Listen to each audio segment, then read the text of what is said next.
We also provide services for older people, including the Aged Care Navigator Service, the Living Longer, Living Stronger program, and the Older Men's New Ideas groups, and the Community Speakers program.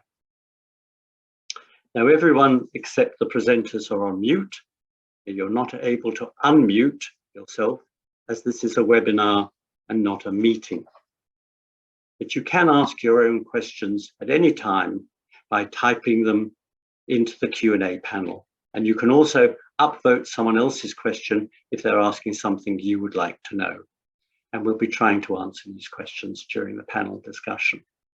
And there's also a chat panel where you can make comment during the presentation, and we record those chats and the questions, and they help inform us on what everyone is thinking out there. Wouldn't it be great if we were all in the same room together? Now, this event is being recorded and will be available from tomorrow on the COTA New South Wales YouTube channel, along with all our previous webinars.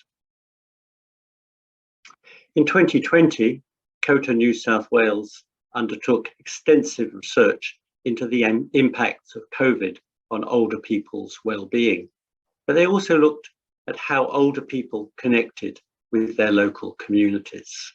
And the research provided some interesting insights into a range of issues, such as how people socialize, involvement in volunteering, and how connected they felt with their local community. However, it also looked at areas of concern, such as whether people identified as feeling anxious or depressed, and how lonely they felt in their day-to-day life. This research highlighted how important the community ground-up approach to inclusion is, but also that there is a need for more comprehensive clinical support for some older people that are living with mental illness. A great organisation that deals with end-of-life issues is called Groundswell. I think that sums it up very well. So I thank the speakers we have here today, and I look forward to the discussion. As always, remember you can make comments in the chat panel and ask questions in the Q&A panel, and we'll get to as many as we can. I should say that if today's webinar causes you any emotional distress, please contact Lifeline on 13 11 14, that's 13 11 14, or Beyond Blue on 1300 22 46 36, and I'll be repeating those contacts at the end. So let me go straight into introducing Dr. Jessamine Chen. Jessamine is a postdoctoral research fellow and a senior clinical psychologist at the Centre for Emotional Health and the Centre for Aging, Cognition and Wellbeing at Macquarie Uni. She's a clinical researcher and practitioner with expertise in psychological interventions for anxiety and depression across the lifespan. Her current research is focused on clinical trials of psychological interventions for anxiety and depression in older adults. Her research is also focused on social connectedness in late life and methods of delivering mental health services for older adults. Clinically, Jessamine has specialized in the assessment, treatment of anxiety and related disorders across the lifespan for over 15 years. So Jessamine, we're so pleased you can join us today.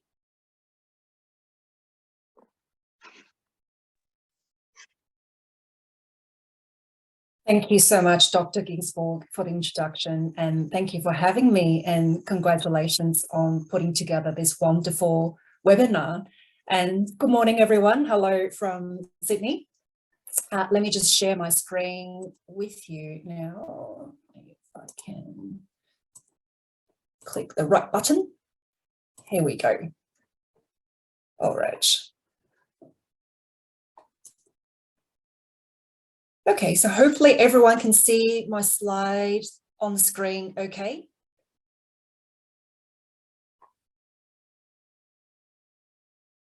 So before I begin, I would just like to acknowledge the Wurundjeri people as the traditional custodians of the land where I am presenting today. And I would also like to pay respects to elders past, present and emerging, and extend this respect to any First Nations people attending this webinar today. And so first of all, happy Mental Health Month. And as Dr. Ginsburg mentioned, I am a postdoctoral researcher as well as a clinical psychologist. It means that I have a particular interest in understanding and treating anxiety and depression across the lifespan. And currently my research is particularly focused on how we can improve the effectiveness and also the delivery of psychological interventions for older adults experiencing anxiety and low mood. And one aspect of my research is particularly focused on how we can further improve social connectedness, particularly in the older adulthood. Okay, so if you're not familiar with our centres, I am a member with both the Centre for Emotional Health and the Centre for Ageing, Cognition and Wellbeing, both at Macquarie University. So just really briefly, the Centre for Emotional Health was first established in 2007. It also includes the Centre for Emotional Health Clinic, which is a practicing research clinic. And the Centre for Emotional Health offers state-of-the-art assessment and treatment of child, adolescent and adult anxiety and related disorders. So basically anxiety and depression across the lifespan based on internationally recognized research. And the Centre for Ageing, Cognition and Wellbeing, which is also at Macquarie University.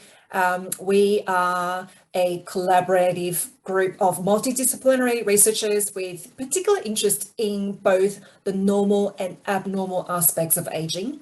And so that includes research into understanding and improving well-being related to neurodegenerative disease, mental disorders, and health-related conditions in both the community and residential aged care. We're also interested in understanding the normal impacts of aging on cognition, reading, emotion regulation, social connections, and workforce participation, just to name a few. All right, and so feel free to check out our websites to understand a bit more about the research work that we do. And I'll be mentioning a couple of resources in my talk today, which will also be available on the Centre's website to access. So first of all, as Dr. Ginsburg has already mentioned, I think one of the things that's really been highlighted by the pandemic over the last couple of years is really sort of touching on the impact of the pandemic on how we connect with others. Okay, so I think it's not a surprise that I think everyone here knows that social connectedness is closely associated with our mental health. Okay, and because we know that research suggests that compared to people who maintain regular and meaningful social connections, those with poor social connections are at higher risk of loneliness, cognitive deficit, and suicidal thoughts and death, and also other physical health illnesses. We also know that poor social connections are associated with decreased quality of life. And so what I'm going to do is I'm going to focus on particularly social connections in later life, because that's one of my research and clinical interests, and also the association of social connections with mental health. And so in particular, we know that research has highlighted that older adults with anxiety and depression have reduced social participation, poor levels of perceived social support, and also increased feelings of loneliness and isolation. Okay, so just very quickly, we know, I think, again, it doesn't come as a surprise to a lot of us here. We know that greater social connection is associated with better mental health in older adulthood. Okay, and so there have been a number of research findings showing that, for example, greater frequency, so more regular, meaningful social activities or memberships in religious, social or community groups are related to better mental health, physical health, and also reduced cognitive decline. Okay, and that would also extend to activities such as volunteering. In fact, there is a study coming from the Harvard Study of Adult Development showing that stronger connections to family, friends, and community at the age of 50, okay, actually has a predictive, very strong predictive value of our well-being, both physical and mental well-being at the age of 80. So that's very powerful research finding, really showing the importance of regular quality social connections, not just for our well-being currently, but also for our mental well-being, physical well-being in later life. So that's all well and good to talk about, you know, that social connections are important for older adulthood. But we also know, particularly, you know, from a research perspective, we know that there can be a number of barriers to maintaining social participation in later life. Okay, so there have been a number of systematic reviews which have sort of looked at what are some of the barriers, both logistical and psychological barriers that have been identified by studies. We've also recently conducted a systematic review of 76 studies to look at some of the broader barriers and facilitators associated with social participation in older adulthood, okay, to help us understand what are some of the more targeted approach for potential interventions. So some of these factors that we identified relate to demographic factors, which in some ways probably are the kind of things that we already had an inkling about in terms of, you know, for example, we know that poor educational level and lower income were one of the some of the most important demographic determinants of how consistently we form social attachment. And we also know that, you know, higher family income is associated with greater participation. So that's probably unsurprising to a lot of us here. Okay, I do also want to sort of touch on the fourth factor here. So in addition to environmental or infrastructure or social network, that our pre-existing social network sizes, we also know that there are individual or internal factors that can play a very strong role in maintaining or interfering with how consistently we build and maintain social connections. Okay, so other than general poor health, we also know that motivation and skills are play very important roles. So what I mean by that is, for example, when it comes to skills, particularly thinking about information and communication technology skills, both in terms of access and competency around technology use, has recently emerged as a potential facilitator to social participation. And we've seen quite a lot of these, particularly in the context of the pandemic, especially those we found in our research that those who were able to take up new technology for the purpose of socializing, maintaining social connections, both during and outside of the lockdown period, were the ones who generally coped better overall in terms of with the impact of the pandemic. And so for us, you know, especially thinking, putting my clinician hat on, the clinical implications of some of these findings is that for interventions that are aimed at increasing social participation, we do need to consider both practical and logistical factors, as well as personal factors related to individual motivations to make sure that the intervention that we deliver can meet the personal goals of the participants.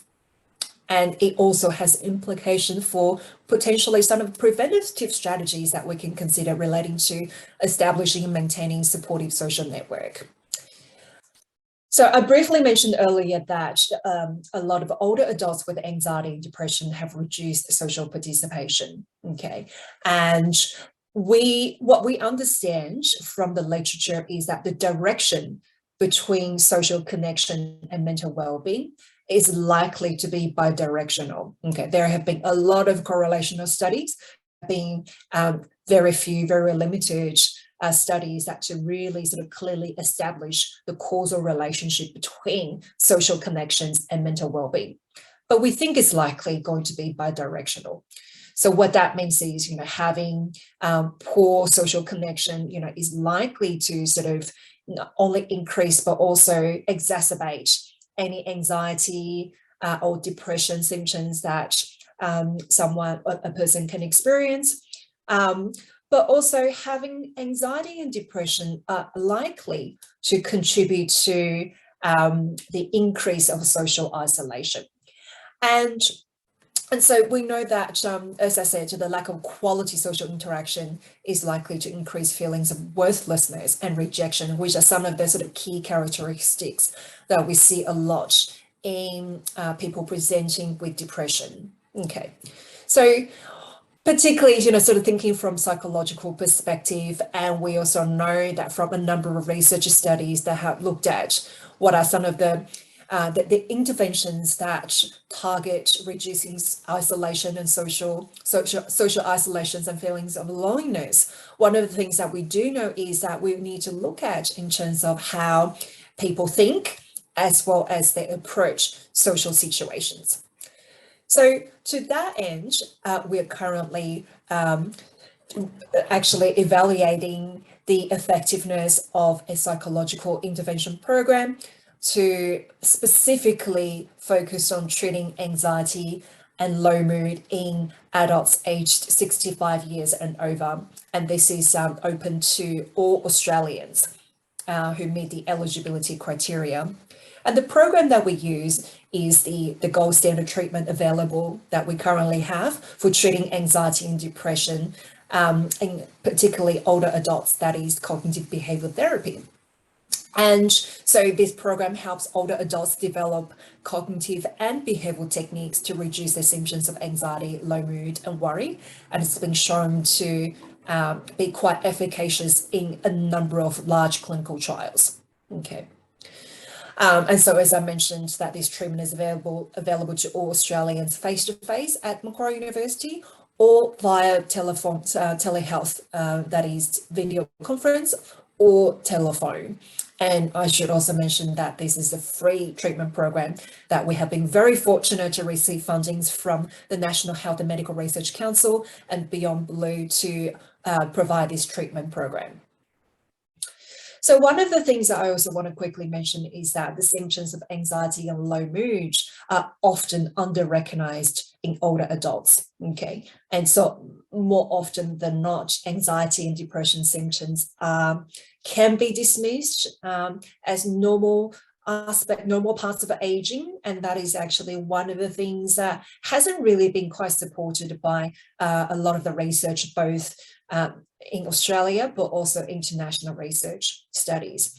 But what we do know is that older adults experience and describe their symptoms of anxiety and depression slightly differently compared to working age adults. So what we've done at the Centre for Aging, Cognition and Wellbeing resources to help recognize symptoms of anxiety and low mood, specifically in older adults. And so this is just one of the examples of the brochure, which is available on our centre website if anyone's interested. And I will also share that with Karen, the organizer for this webinar later today. So very quickly, I just want to share, because I'm a clinician, so I like to sort of end my presentation often with just some really general tips for managing anxiety, low mood, and loneliness. So one of the things that we really encourage people to remember is to monitor your feelings and identify triggers for your anxiety and low mood, because we know that our mood is often affected by what we do and what we think. Okay, and so some of the things that we can do to maintain better well-being is to engage, for example, engaging in enjoyable activities.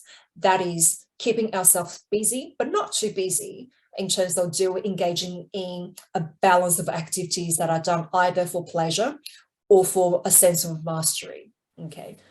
Identifying and changing any unhelpful thinking, which is not just about thinking positively, but really thinking about identifying and challenging unhelpful thinking characteristics and replace with more helpful ones. And if you're feeling really anxious about, especially entering social situations, one of the best approach to manage that is to face your fears gradually. Perhaps start by facing small fears, and then once you've gained confidence, to move into bigger fears. Okay, and stay connected. And I think this is one of the themes that's really emerging, not just, pre-pandemic, but particularly highlighted over the last couple of years. Okay, and just one quick point there, particularly thinking about using a combination of the technology to maintain social connections as well as face-to-face activities. And so I'm just aware of the time, but I think just one of the final point I would like to mention is to also just look after your general well-being in terms of getting better sleep, and also incorporating some breathing and muscle relaxation exercises into your routine can be helpful as well. And so finally, I just want to acknowledge that the research that I'm presenting to you today is co-funded by the National Health and Medical Research Council and Beyond Blue, with acknowledgement of a large number of researchers involved in this project. And finally, just in terms of getting where to get help, Dr. Ginsburg has already mentioned a number of helpful contacts, but particularly when it comes to seeking psychological help, it can be helpful to speak with your GP, but also contact the mental health line, which is a 24-hour helpline to receive further information. And thank you very much.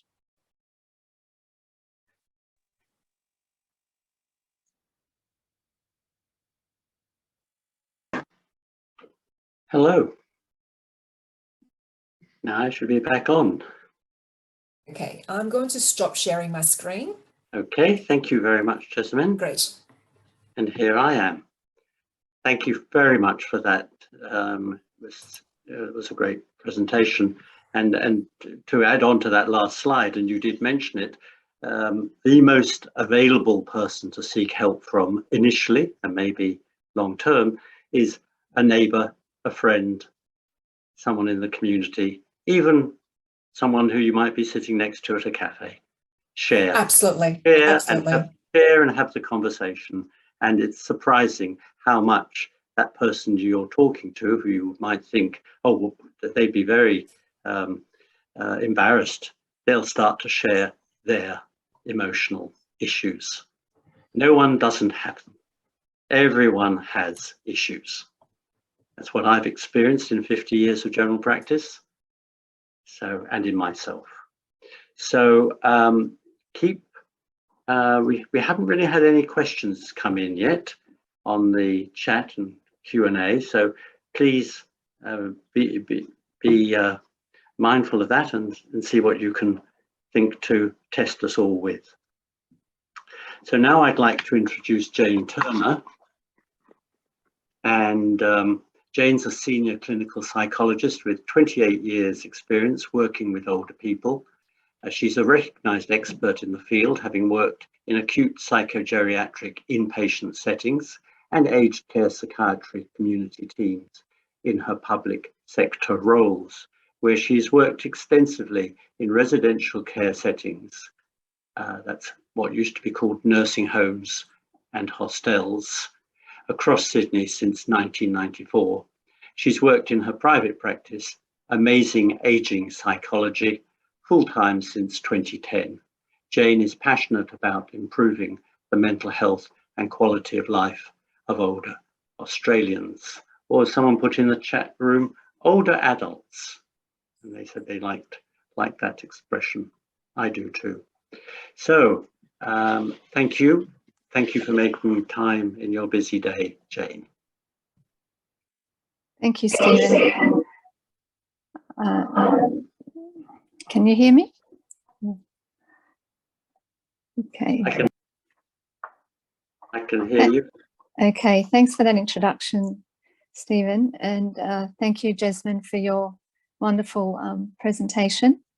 So I'm going to be speaking about mental health and well-being in old age or in older adults.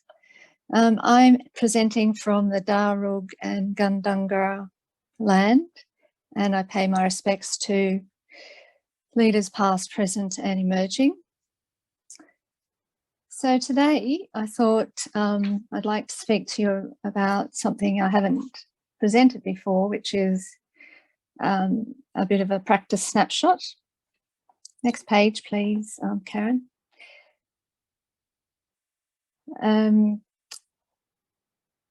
So I've prepared a snapshot of the last 25 clients referred to Amazing Aging Psychology. And then I thought we'd have a look at what are some of the underlying experiences and issues that clients talk about and that ultimately bring them to therapy. And we find that these are some of the common challenges that we all face in growing older. And we'll briefly have a look at how to rise to these challenges and how to cope with them. And finally, what to do when things are not going well and how to seek professional help if it becomes necessary. Thanks, Karen. Other way. So what I did was I examined the last 25 referrals to the Amazing Aging Psychology practice, had a look at who was referred by age, sex and where they were living, why they were referred and how they were referred, so the referral sources.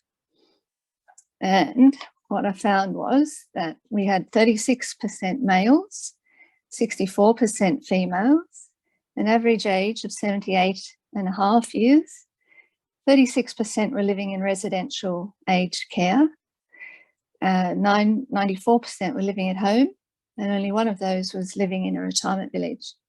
So this difference in males and females is consistent with the research literature that reports that males are less likely to seek help than females. It's also interesting that only one person was living in a retirement village.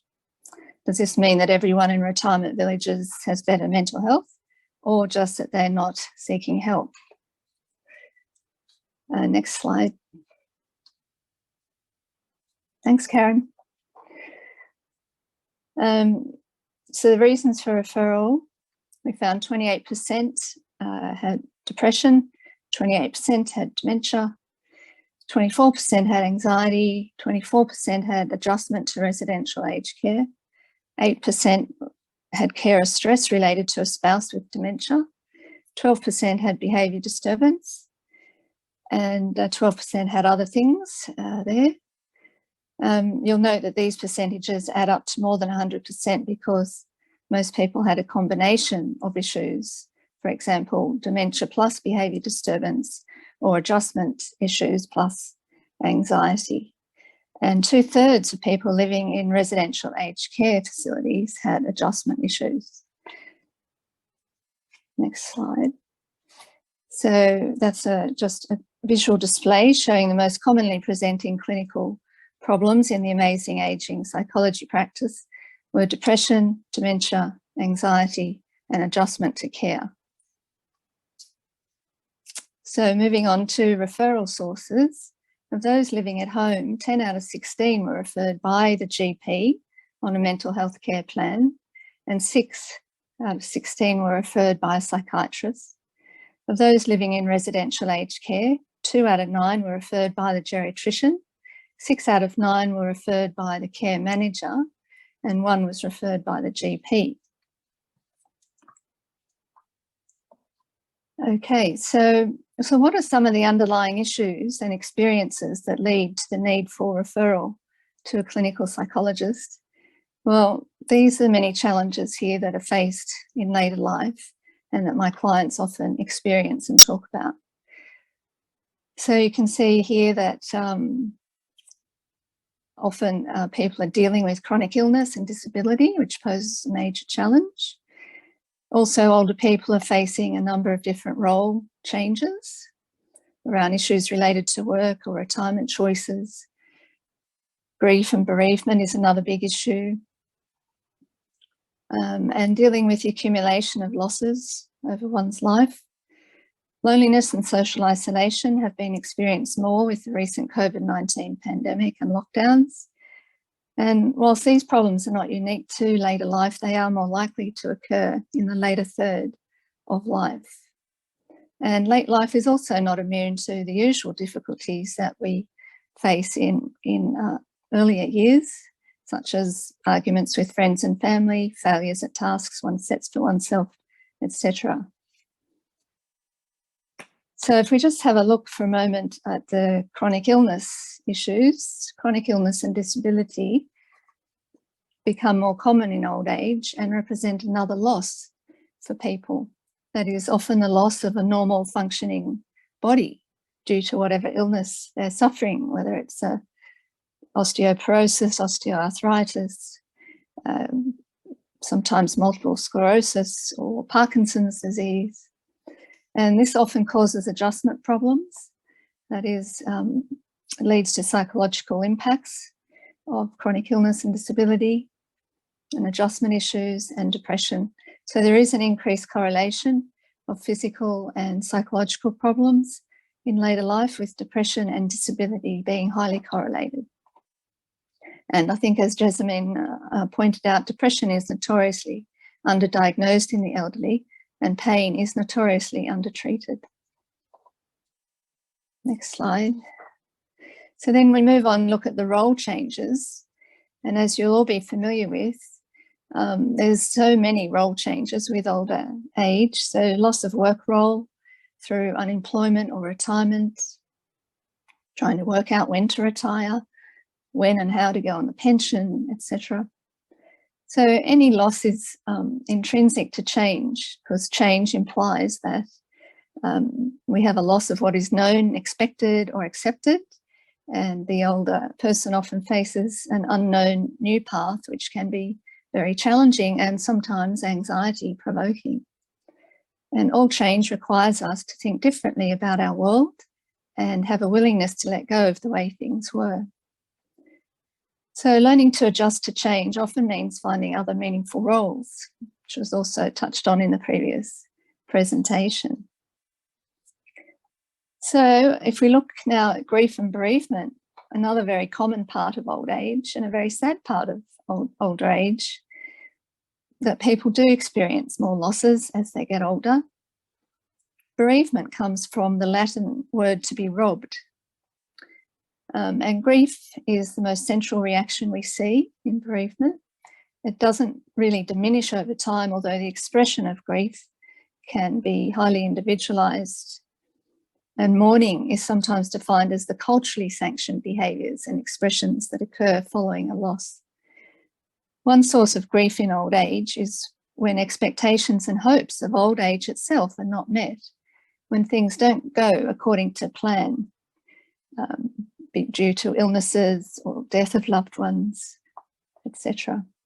And grief isn't a linear process and certainly doesn't follow a prescribed set of stages, as we previously thought, suggested by Kubler-Ross. It's now thought to be a more cyclical process with ebbs and flows. And caregiving. Older people also work as caregivers to family and friends, and as unpaid volunteers in the community and educational programs. In fact, older people provide the bulk of care to other older Australians and are more likely to give financial support to other family members than to receive it. So when we talk about caregiver burden model, it's much more empowering to think about caregiving as a skill and to spend time upskilling people in their role as caregiving, because it does become a very stressful experience caring for someone, especially a spouse with dementia. And ageism, you'll probably all be familiar with ageism. It's a term that was coined back in 1978. It's the stereotyping, prejudice and discrimination against people on the basis of their age. It's widespread and is an insidious practice that has harmful effects on the health and well-being of older people. For older people, ageism is an everyday challenge, overlooked sometimes for employment, restricted access to social services, and stereotyped in the media. Ageism marginalises and excludes older people in their communities. So many people would argue that ageism is a pervasive element of our community and influences many aspects of ageing. Just like any stereotyping, ageism ignores individual differences and treats all older people as if age was the single most important characteristic. Recent research found that those who experience more ageism were more likely to have reported that their overall physical health and overall mental health were fair or poor, more chronic health conditions and depression symptoms.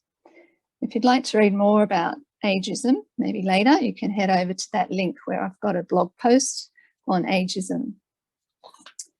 So if we look at some of the myths of ageism, that the myths of aging that is fostered by ageism, that aging always means you're unwell or senile or miserable or useless or a burden to others and wanting to be left alone. These are the myths that we need to debunk, because it's been stated that the greatest difficulties in confronting ageism is the difference between younger and older people, in that older people have been young once, but younger people have never been older. So that highlights the difficulty of younger people in perceiving their own ageing and the ageing of others. Yet, contrary to popular stereotypes, most older people report that they are fit and well, that there is ample evidence that they contribute a great deal to the community. For example, one researcher reported that rather than being a drain on society, the current retired generation has provided a large economic subsidy to the generation behind it. Older people also work as caregivers, as we said, and as unpaid volunteers in community and educational organisations. So the next slide is about social isolation and loneliness, and this has been very well covered by our previous presenter, who spoke about what's going on in the Macquarie Centre for Emotional Wellbeing. But social isolation has to do with the objective measure of social relationships, while loneliness is usually a subjective phenomenon which is based upon a discrepancy perspective. That is, the difference between the quantity and quality of the relationships that people have versus what they would prefer or what they want. So there's also been an increased recognition and acceptance of the importance of social isolation and loneliness to the health and well-being of older adults. And since the emergence of COVID-19 and subsequent lockdowns, we've become more aware of the profound impact of loneliness and social isolation. Recent research found that nearly half of residents living in aged care facilities expressed loneliness, and a third experienced anxiety in response to COVID-19. The most frequently noted contributors to poor mental health among these residents were restrictions to recreational outings and watching the news coverage of COVID-19. Okay, so there are a number of ways that we can rise to the challenges as we age, and ways to prevent, delay, or manage some of these physical, psychological, social, and personal challenges. How you manage and think about and cope with the sorts of challenges we've talked about can impact on your mental health and well-being as you grow older.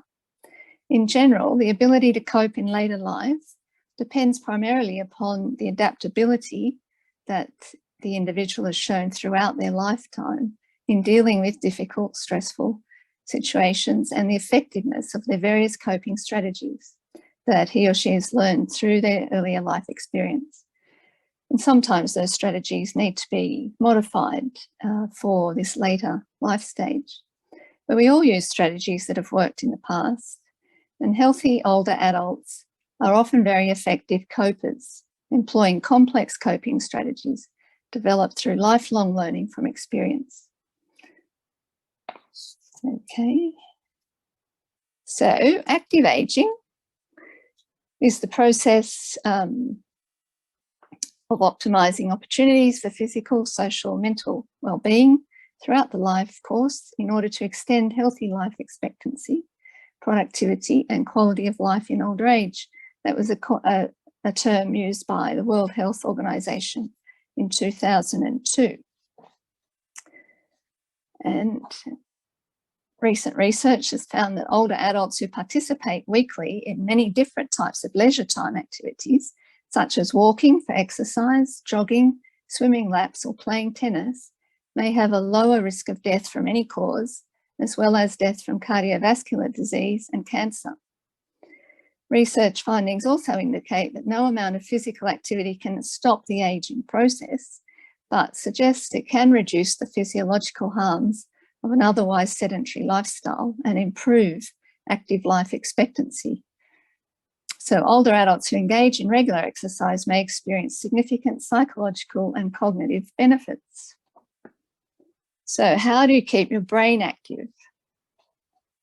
Well, dementia makes the brain increasingly imprecise in memory, recollection, and overall capabilities. But research suggests that people could potentially avoid the risk of developing dementia in later life if they keep their brain active throughout the day. Activities such as reading, writing, solving crossword puzzles, playing games or board games, playing cards or board games are all ways to do this, and they ensure that the wiring in the brain does not degenerate as quickly as it would otherwise. Some research shows that physical activity can help protect your cognitive abilities as you get older, and it doesn't have to be intense exercise that makes an impact. The researchers state that this is saying if you get more steps, if you're moving around your environment a little bit more, that can all help your brain health and keep you more independent as you age. So, maintaining social connections, this has been covered well by the previous presentation. I think Jasmine pointed out that, you know, social participation and social support are strongly associated with good health and well-being throughout life. Participating in leisure, social, cultural and spiritual activities in the community, as well as with the family, allows older people to continue to exercise their competence, to enjoy respect and self-esteem, and to maintain and establish supportive and caring relationships. Okay, so positive aging. This is a term coined by the Australian Psychological Society to describe the process of maintaining positive attitude, feeling good about yourself and engaging as fully in life as you can. Keeping a positive attitude towards aging is important as it allows you to continue to feel good and have a sense of control as you face another part of the life cycle. And those who are positive live longer and healthier lives and enjoy a good quality of life. So next, what happens if these things are unable to stave off any mental health issues? Then research supports cognitive behaviour therapy as an effective treatment for depression and anxiety disorders in older adults. And it's also found to be more successful than other forms of psychotherapy. In one study, we found that benefits were observed at the end of therapy and were maintained over a 12-month follow-up. Of course, lifestyle changes can help as well, reducing alcohol, the exercise, social contact, and behavioural activation. So getting more activated, enjoying more pleasurable activities. Okay, and finally, where to get help if you need it? Well, as both Jasmine and Dr. Ginsburg suggest, we need to talk to somebody. So the next step is often talking to the GP. You can always ask for a mental health care plan. You can ring mental health helpline, lifeline, grief support line.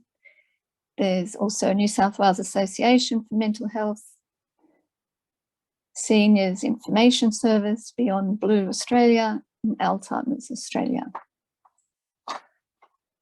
Thank you. And there's some references for you as well.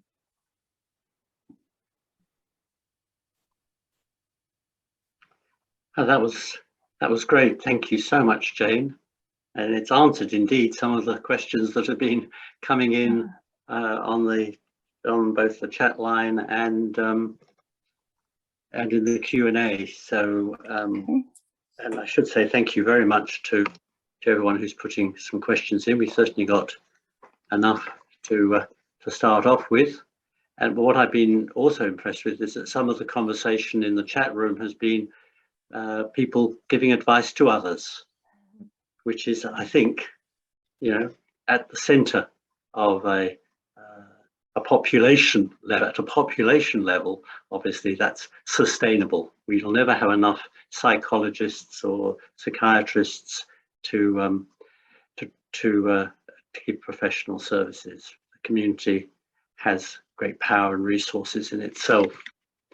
So I'll just start off the questions now. I was listening to Radio National, which I should say, I think if some people are feeling lonely, it's a great resource, and I use it with some of my older patients. I say, get Radio National on AM, it's familiar bandwidth, and listen, because many of the programs do relate so much to the day-to-day experiences of people. So one of the interviews, a psychologist was interviewed and told the story of an older woman from the Mallee country in Victoria, and she'd had a hard life. And she told the psychologist, I could say a lot, so I will say nothing. And I'm just wondering, Jane and Jessamine, how you would address a conversation with such a person. I mean, people are always happy to, or not that happy, but happy to share their physical bodies with the GP or with a counsellor or with a health professional, but not so willing, particularly in perhaps the older generation, to share their feelings with a healthcare professional. So I'd be interested, we'll keep everyone's pictures up on the screen and perhaps have a conversation just about that, and then we'll move on to the next question. You want to go first with that, Jessamine? Sure, thank you for that question. I think that is a really important issue that I think, it's an ongoing issue that we're trying to address, particularly this idea, how do we recognize, identify symptoms of anxiety and low mood and encourage older adults to seek appropriate help when it's needed, because that, as we highlighted in both my talk and Jane's talk, that often anxiety and low mood are under-recognized and often are dismissed as normal parts of aging. And so I think, but certainly I think from another perspective, sometimes it's, we know that older adults talk about their symptoms of low mood and anxiety somewhat differently. So I think, part of, our role, my role as a clinician, is to become better at recognizing what those signs are, and then particularly thinking about, from a functional improvement perspective, how we can encourage older adults to consider accessing help as needed to help them extend their functioning. And I think I would probably ask the question of the lady, why would you not want to say anything? It sounds like you've got something to say, but there's something preventing you from saying it, and try to explore what those barriers are. It may be that she's from that generation between the wars where people are quite reluctant sometimes to talk about their emotions, where they had to be very stoic.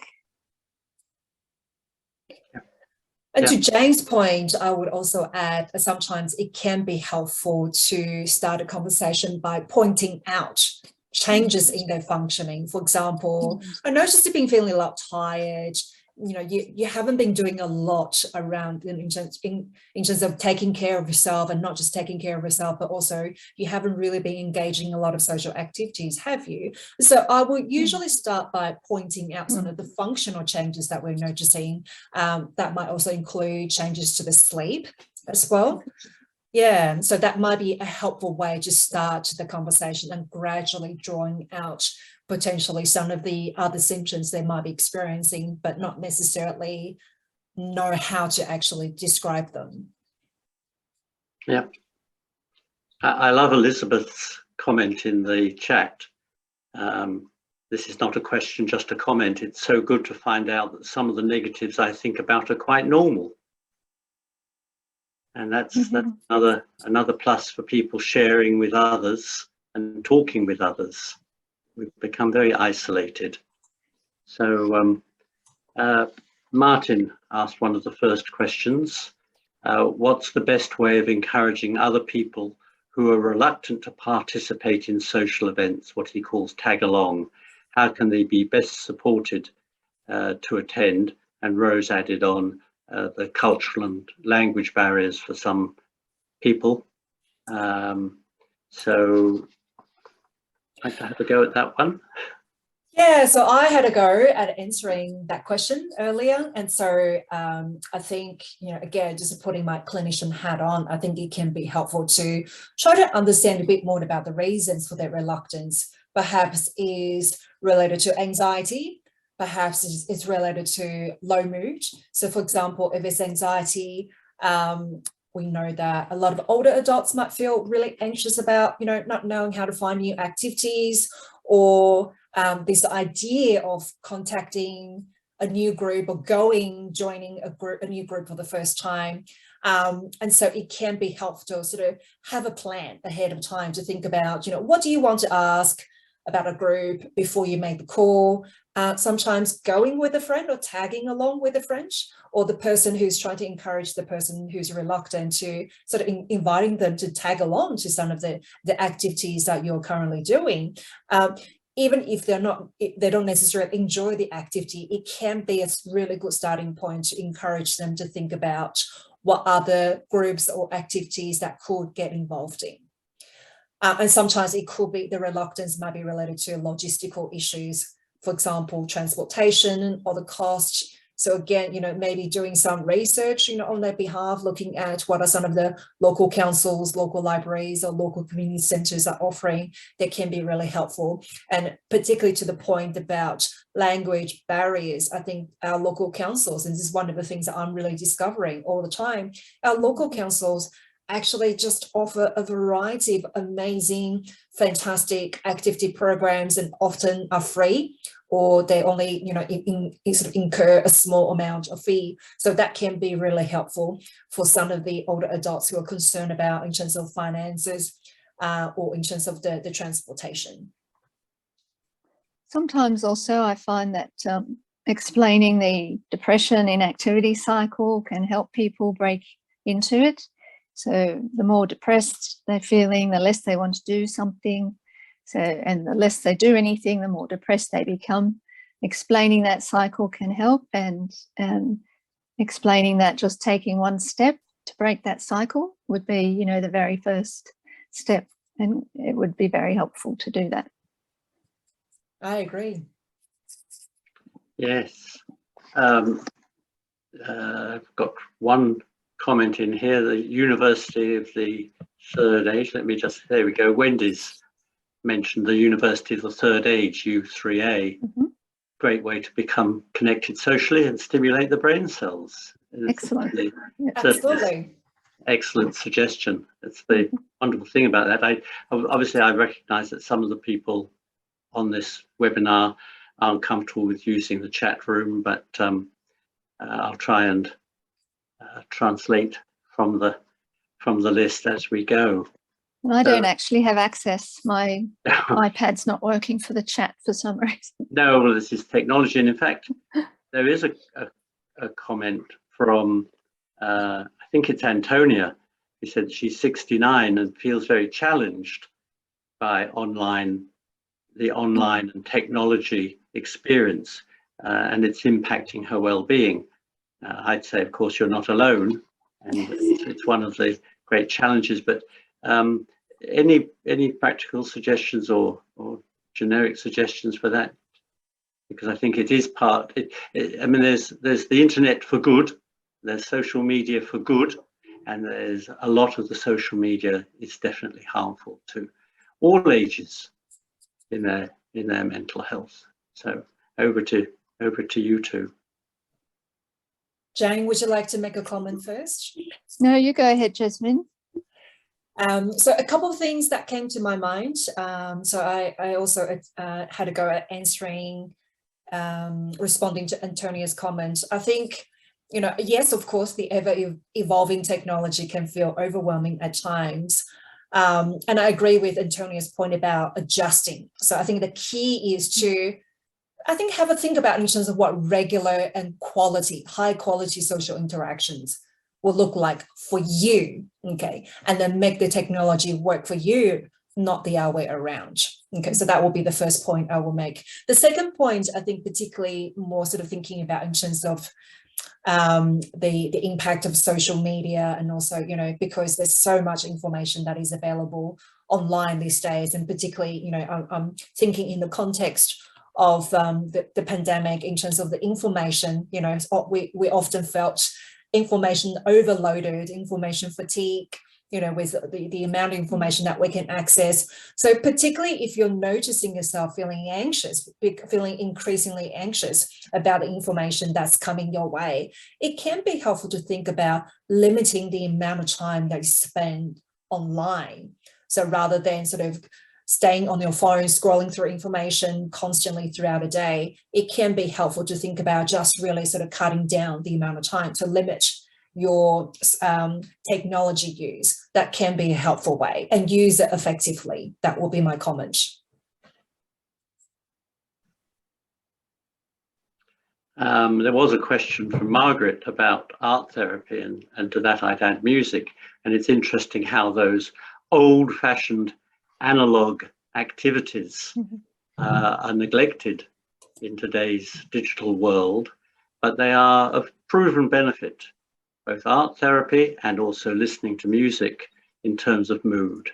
There's very good evidence about dementia and mood when listening to music. There's many, again, not encouraging you to Google, but Oliver Sacks has written some wonderful stuff about music and its interaction with the brain. Listening to favorite songs from the old days. You know, I'm not promoting a platform, but I found Spotify is just amazing if you can afford the subscription, because you can get any of the songs that you used to listen to, and they're definitely mood enhancers. That's right.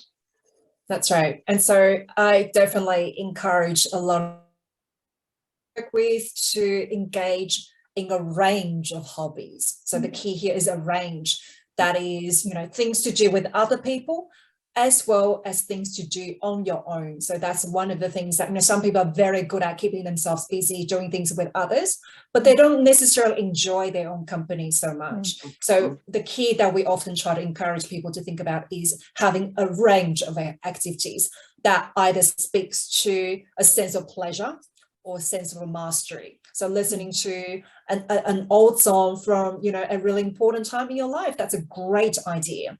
And so I will also suggest the idea of planning ahead to do those activities, and don't wait until when you're feeling a bit down or feeling a bit unmotivated to try to sort of scramble to think about things to do. We know that it can be very helpful to plan ahead. You know, you don't need to have, you know, your whole schedule mapped out for the week as such, but it can be helpful to think about, what have I got on next week? Can I put some time aside to do something on my own? Or have I got too much social activities on? I need to have some downtime as well. Or it could be the other way around. I've been on my own for too long. I need to schedule a lunch, you know, on a Friday with someone I haven't seen in a while. So the key here is to plan ahead, but also having a range of activities. Very much so. There's we'll put it on our resources, but Alive Inside is a wonderful film on the effect of music, and I agree, a range of activities is so important. And the councils, in terms of, someone asked, where do I find places to volunteer and to help others? I mean, I would say start by talking to the person next to you, and if that person's interested, well, there's two people, and it's like any of these things. Two people speak to two others, and before you know it, you've got a group of people who are passionate about running something themselves, a cafe, meeting at a cafe, to meet as a group and talk about things. If walking's your interest, develop your own group. They grow very quickly because the need is out there and everyone is reticent to ask others. And it's overcoming that, I think, that will make a big difference to our culture. I work to bring out the concept of compassionate communities, with compassion being doing things with people, not to them. So we healthcare professionals are always doing things to people, advising them. Even the social prescribing that we do, I prefer to call that social choices. We can do a lot with each other. So that's my simple suggestion there. I thought this was an interesting question. The person asking it didn't give their name, but how to overcome anxiety as my husband's Alzheimer goes from mild on its inevitable decline. I think as more and more people will be caring for their loved ones at home, this will be a big issue. This is one I see quite commonly, caring for a spouse that has dementia. And I think one of the main things is looking at caregiving as a skill, as I mentioned earlier, upskilling people with some psychoeducation, education about the dementia process itself, education about the behaviours they might be seeing in their loved one as they deteriorate, and giving them some skills on how to deal with each of those as they arise, but also for the carer's own mental health, to be able to have some time out, some respite from that ongoing stress of caring is very important. So they can do that through looking up the carer gateway. There is some respite available for carers to be able to get people to come into the home to be with their spouse so that they can go out and do things. I have one lady that goes to Pilates during that time, another one that goes to art class, another one that just goes out to shops. So having some time out is really important as well, and learning ways of relaxing, using some relaxation and mindfulness strategies is also very important. So yeah, maintaining a focus on your own mental health and well-being is important while you care for your spouse. So I've actually just added the carer gateway that Jane has mentioned. You know, I absolutely agree with Jane. It's got a it's a website that provides excellent resources, and I think it's great that there is a more recognition of the burden of caregiving, and in terms of the impact on both mental and physical well-being for the caregivers. And so I don't have a lot to add to the excellent suggestions that Jane has already made. Perhaps one more thing to be thinking about is it can be helpful potentially to work with a mental health professional to look at how to both enhance coping around the sort of more solving practical problems as well as managing our emotions. And particularly, I think, in terms of looking at from a psychological perspective, looking at how we see ourselves coping with the situation. Perhaps, you are coping with this difficult situation the best you can already. And, sometimes about not being too hard on yourself. Sometimes it's just about reminding yourself not to be too hard on yourself about these difficult situations. Sometimes it's about remembering what are some of the practical strategies that you can use, and the information that is available to access to take that practical steps.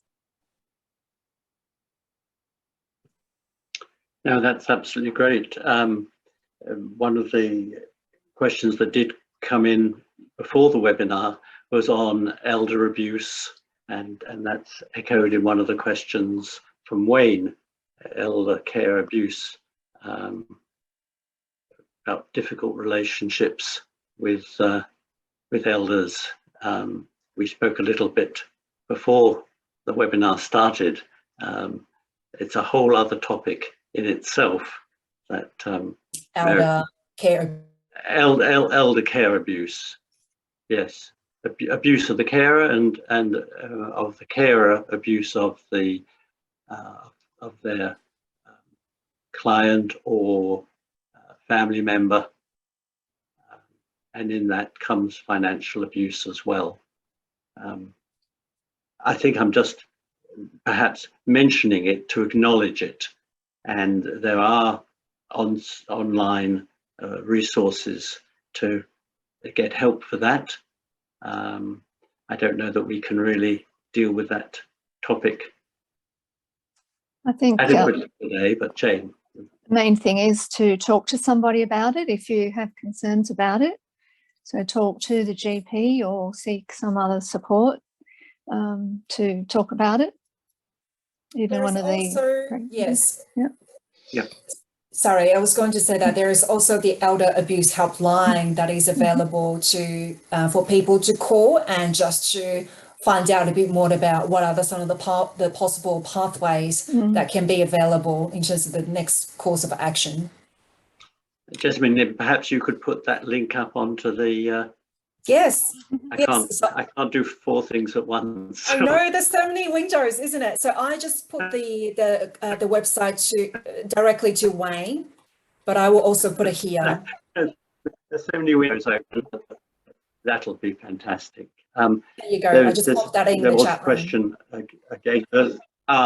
That's great.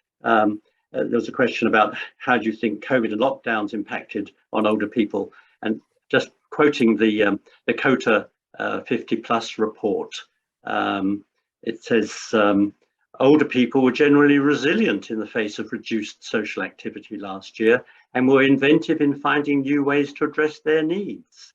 And interestingly enough, there was an increased use of video calls and social media, and 25% of respondents reporting that their level of skill with technology had increased. Isn't that amazing? Isn't that amazing? Isn't that amazing? So, yeah. You know, that's not to say that many people were very adversely affected by. Of course. COVID, but that's encouraging. And I suppose it's attitudinal, because some people, you know, as we've discussed, just felt, okay, well, what am I going to do? This is the chance to go on social media or to speak to a neighbor or to develop networks. We're seeing it in the floods at the moment, that it's not the professionals who are giving, or only the professionals, the SES, but it's the resilience of the community and that sense of community and tribe that is making a huge difference. So that's very interesting, in the data that you're speaking to, Stephen, you know, because we know that overall, you know, we did find that both in Australia, but also internationally. So, you know, with data coming from the US, Spain and Canada and Netherlands, we know that overall older adults coped better than younger adults. Okay. And just in terms of the emotional well-being, and that specifically we see that particularly coming from a Dutch longitudinal study involving over 1,000 adults, that especially, even though loneliness did increase during the pandemic, overall mental health levels for older adults remain reasonably, there weren't significant increase in the distress. And we found in our lab that because we actually recontacted older adults who previously had a depressive or anxiety disorder and were treated in our clinic, we actually found there weren't any sort of significant changes in their anxiety and depression or distress at this time. So, you know, so one possibility we're thinking about is perhaps, you know, those who had learned skills to manage their anxiety in a low mood effectively, those are potentially one of the older one of the reasons that some of the older adults coped better with the impact of the pandemic.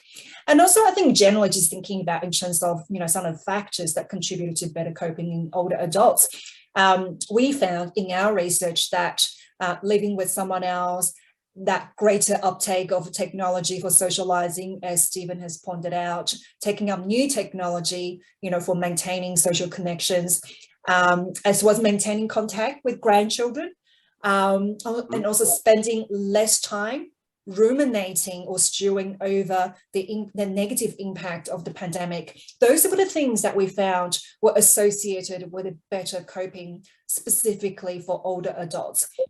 And, and I think it's also timely to recognize that older people generally, they've had, really a rich life experience that they draw upon, so I think those are really positive things to highlight coming from some of the research findings. I would also add that in a separate study, very quickly, I just mentioned in a separate study, we looked at how older people adapted their social activities to technology use. And what we found was that, yes, older people saw the use of technology as a necessary means to maintain social connections, but overall, people still were keen to get back to face-to-face contact, face-to-face interactions, even if they had to wear a face mask or maintaining social distance. So I think the key takeaway from that is having both, having a hybrid of using technology from time to time for maintaining social connections, but also actively thinking about returning to the face-to-face social activities or joining new face-to-face social activities. I think that's probably the key thing that we took away from that research. Yeah, I couldn't agree more. And it goes back to my acknowledgement of country, why Aboriginal First Nations have survived for 60,000 years is, of course, interaction, person on person. It's also consistent with why people in residential aged care facilities did worse during the COVID pandemic. Yes. With those high rates of perceived loneliness and anxiety. And I witnessed it myself. It was very isolating in residential care during the lockdowns. A lot of people suffered. Absolutely. There's what's called a 95-5 rule for older people in aged care facilities, despite the Royal Commission. 5% of their time often is spent with someone, either a carer or professional. 95% is spent alone. That's right. Yep. The television or worse. I just thought I'd add one little thing, because we are speaking about the older age group often, is COTA's cutoff or start time for our work is 50 plus. And in the report, I'll quote from the report, it blasts the myth of the lonely elderly person, revealing that it is actually the people aged between 50 to 59 who reported the highest level of loneliness and disconnection from their community. So that's, I find that's very interesting, because you wouldn't have thought that. Does that include people in residential care? I imagine it would. There are some aged between 50 and 59. This is the survey of COTA members? The COTA, yeah. Oh, did it include people in aged care? I doubt if it did. I doubt if it did. But I'll take that question back and get back to you on that one. But I think they would have been too hard to reach with the survey. So I think that's bringing us quite close to the end. I'd like to thank both Jane and Jessamine, of course, for your help and wisdom through the last hour or more, and for taking time from your busy days to do it. The slides and the whole recording will be available on the YouTube channel tomorrow, or as soon as we can do it. The same issue, certainly, I want to make note of, that if today's webinar has caused you any distress, please contact any of the other helplines that have been mentioned today, but Lifeline 13, 11, 14, because they would have a list of all of the appropriate helplines, or Beyond Blue 1300 224636. But it was interesting. I was talking with some colleagues on a webinar recently, and they were extolling the virtue of a hotline. And the thought suddenly came into my mind, it must have been prompted by the word hot, that many of us can benefit from a hot drink with another as much as a hot line. So always think, who could I have a hot drink with? Or if you know someone who's alone, I'll go around and make them a cup of tea. You don't need mental health qualifications to do that. It's just human. Absolutely. Very nice. So I don't want to miss out any of the things I meant to say. I just want to say two little quotes that I've come across in the last few days. One from Margaret Mead, the famous anthropologist, and she said, "Helping someone else through difficulty is where civilization starts." And this has been noted actually by an archaeological dig that found, I think 20,000 years ago, a broken bone, but it had healed. And it suggested that someone must have stayed with that person when they couldn't walk to help time be the great healer without modern medicine. And I think that's where this quote arose. I'm trying to find out how it came, but if you think of that, we all need someone to be with us. And that then goes to Mother Teresa's quote, "The poverty of being unwanted, unloved, and uncared for is the greatest poverty. We must start in our own homes to remedy this kind of poverty." And she also says it's worse than hunger. So I'll end by just reminding you that COTA New South Wales has a regular series of webinars, and in November we'll be focusing on getting prepared for summer, and we hope you'll be able to join us then. And remember that we have a band of volunteer community speakers available to come and speak to your group on a range of topics, and check our website for more details, or give us a phone call on 9286 3860, which is the COTA New South Wales phone number. So that really speaks to that person who says, how do I get going? Well, if you get a little group of your friends and say, we're going to get a community speaker to come and talk to us, then you can advertise that through your circles, and there's your group, and it can be done at a hall or cafe or whatever. Cafe would be delighted to receive 20 people all at one go, and this is where we have dementia cafes, and we have end of life and bereavement cafes where people come to talk to each other. It's a great idea to re-socialize us. So thank you again for joining us today, and I look forward to seeing you next time. Thank you very much, everyone. Bye-bye. Thank you, everyone. Thank you.